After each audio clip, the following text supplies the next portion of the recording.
Bonjour à tous, j'espère que vous allez très bien.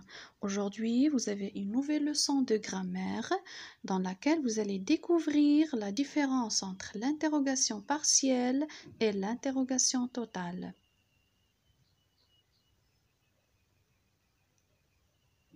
Alors, la phrase interrogative est la phrase qui sert à poser une question et se termine toujours par un point d'interrogation. Exemple, où vas-tu?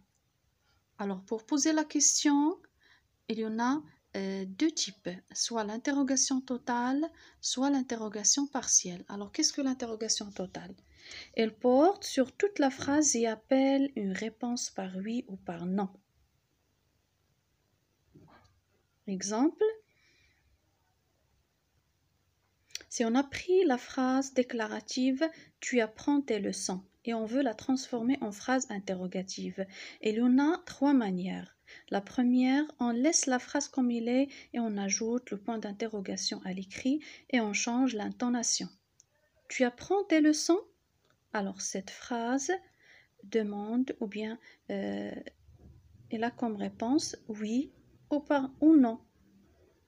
On peut poser la question de la deuxième manière, par exemple en inversant le sujet. Apprends-tu tes leçons? Alors la réponse aussi c'est la même, soit oui, soit non. Ou bien on commence la phrase par est-ce que tu apprends tes leçons? Alors la même chose ici, là, comme réponse, soit oui, soit non.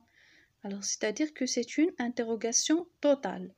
Mais l'interrogation partielle, elle porte sur une partie de la phrase, c'est-à-dire on prend une partie de la question et on l'utilise pour formuler la réponse. Elle appelle des réponses différentes. Ça dépend du mot interrogatif employé pour poser la question. Premier exemple. Que fais-tu? Je fais le ménage. Alors le mot interrogatif ici, c'est que. Alors la réponse, c'est un complément d'objet direct, le ménage. Et on a pris une partie de la question pour formuler la réponse. C'est le verbe fait, faire. Comment se sent-il? Il se sent bien. La même chose ici, on a pris une partie de la question, c'est il sent, pour formuler la réponse. Et vous voyez, on a posé la question par comment et on a répondu par bien. Alors bien ici, c'est un complément circonstanciel de manière.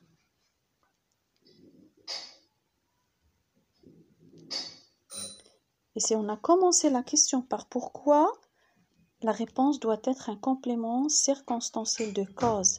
Pourquoi Sarah semble-t-elle ou bien tremble-t-elle? Elle tremble parce qu'il fait froid. Où voyagez-vous?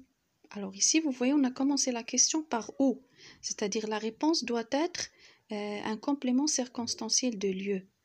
Nous voyageons à Canada. Alors on a pris une partie de la question, c'est le verbe voyager, on l'a utilisé pour formuler la réponse, et la réponse est sous forme d'un CCL.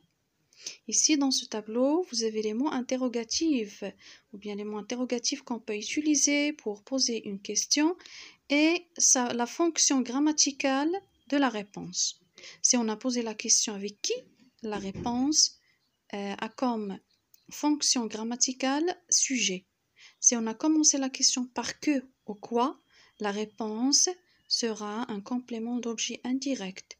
Si on a posé la question par à qui, de quoi, c'est-à-dire une préposition plus qui, ou bien une préposition plus quoi, la réponse est un complément d'objet indirect.